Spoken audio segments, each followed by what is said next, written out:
নমস্কার বন্ধুরা, সোমা কিচেনে আপনাদের স্বাগত। সবাইকে জানাই অনেক অনেক শুভেচ্ছা। আজ আমি খুবই সুস্বাদু একটা কাঁকরোলের রেসিপি আপনাদের সঙ্গে শেয়ার করব। চলুন তাহলে রেসিপিটি শুরু করা যাক। বন্ধুরা, কাঁকরোল আমি এখানে ভাতের মধ্যে দিয়ে সিদ্ধ করে নিয়েছি। আপনারা চাইলে কড়াইয়ের মধ্যে জল, লবণ ও একটু হলুদ দিয়ে সিদ্ধ করে নিতে পারেন। এখন আমি কাঁকরোলটাকে মাঝ বরাবর কেটে নিচ্ছি। আমি এভাবে সবগুলো কাঁকরোল কেটে নেব। এরপর কাঁকরোলের ভিতর থেকে আমি শাঁসগুলো বের করে নিচ্ছি। আমি একটা চামচ দিয়ে কাঁকরোলের শাঁসটা বের করে নিচ্ছি। আপনারা এইভাবে কাঁকরোলের শাঁসটা বের করে নেবেন। খুবই ইজি, খুবই সিম্পলভাবে ভিতরের শাঁসটা আপনারা তুলে নিতে পারবেন। আমার চ্যানেল এখনও সাবস্ক্রাইব করা না থাকলে চ্যানেলটি সাবস্ক্রাইব করার অনুরোধ রইল। দেখুন বন্ধুরা, কীভাবে কাঁকরোলের শাঁসটা আমি তুলে নিচ্ছি। এই রেসিপিটা খুবই কম সময়ে তৈরি করে নেওয়া যায়। এখানে কাঁকরোলের শাঁসগুলোকে আমি ভালো করে ম্যাশ করে নিচ্ছি। এখন দিয়ে দিচ্ছি 1 চামচ ময়দা, দিয়ে দিচ্ছি 1 চামচ কর্নফ্লাওয়ার। এখন বন্ধুরা দিয়ে দিচ্ছি 1 চামচ বেসন। আপনার বেসন না থাকলে ময়দা দিয়েও করতে পারেন। দিয়ে দিচ্ছি 1 চামচ ভাজা জিরে গুঁড়ো, দিয়ে দিচ্ছি 1/2 চামচ লবণ। এখন দিয়ে দিচ্ছি 1/2 চামচ হলুদ গুঁড়ো, দিয়ে দিচ্ছি কুচি করে রাখা মিডিয়াম সাইজ পেঁয়াজ। এখন দিয়ে দিচ্ছি কুচি করে রাখা 2টি লঙ্কা, দিয়ে দিচ্ছি কুচি করে রাখা ধনেপাতা, আর এখানে দিয়ে দিচ্ছি সামান্য পরিমাণে চিংড়ি মাছ। চিংড়ি মাছটা আমি আগে থেকে ভেজে রেখেছিলাম। আপনাদের হাতের কাছে চিংড়ি মাছ না থাকলে আপনারা এমনিই করতে পারেন, এমনি খুবই দারুণ লাগে। চিংড়ি মাছ ব্যবহার করলে এর টেস্ট কিন্তু দুর্দান্তই লাগবে।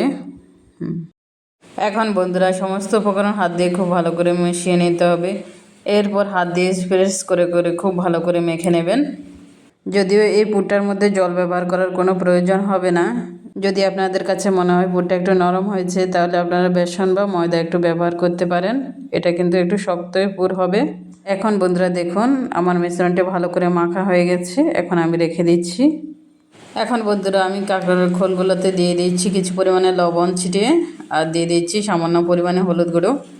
আমি এই কাঁকরোলটা ভাতে সিদ্ধ করেছিলাম, এই জন্য এই প্রসেসটা ব্যবহার করতে হচ্ছে। আপনারা যদি আলাদাভাবে সিদ্ধ করেন সেখানে হলুদ আর লবণ দিয়ে দিবেন, তাহলে আর এখন হলুদ আর লবণ ব্যবহার করার প্রয়োজন হবে না। এখন খুব ভালো করে মেখে নেব। কাঁকরোলের খোলগুলোর মধ্যে খুব ভালো করে লবণ আর হলুদ মিশিয়ে নিতে হবে। এখন বন্ধুরা কাঁকরোলের খোলগুলোর মধ্যে আমি যে পুরটা মেখেছিলাম সেটা একটু একটু করে দিয়ে দিচ্ছি। আমি যেভাবে দিচ্ছি আপনারা দেখুন সেভাবে ঢুকিয়ে দেবেন। একটু প্রেস করে 1 চামচ করে ব্যবহার করবেন।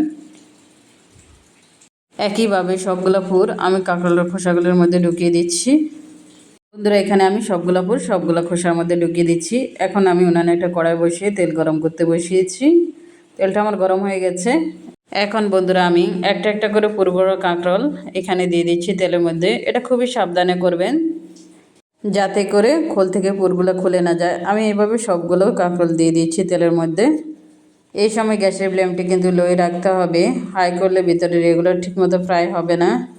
এই কাঁকরোলগুলোর এক একটা পাশ ফ্রাই হতে মিনিমাম 2 থেকে 2.5 মিনিট সময় লাগতে পারে।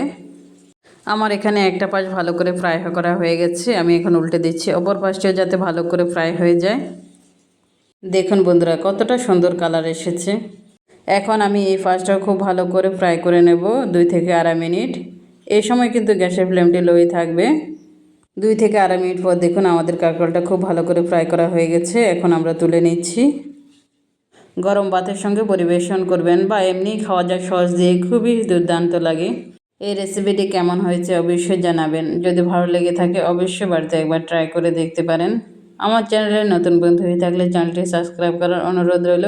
পাশে থাকা বেল আইকনে অবশ্যই প্রেস করে দেবেন, যাতে করে আমি যখনই নতুন কোনো ভিডিও আপলোড করব সর্বপ্রথম আপনাদের কাছে পৌঁছে যাবে। আবারও হাজির হয়ে যাব অন্য কোনো রেসিপি নিয়ে। ধন্যবাদ সবাইকে।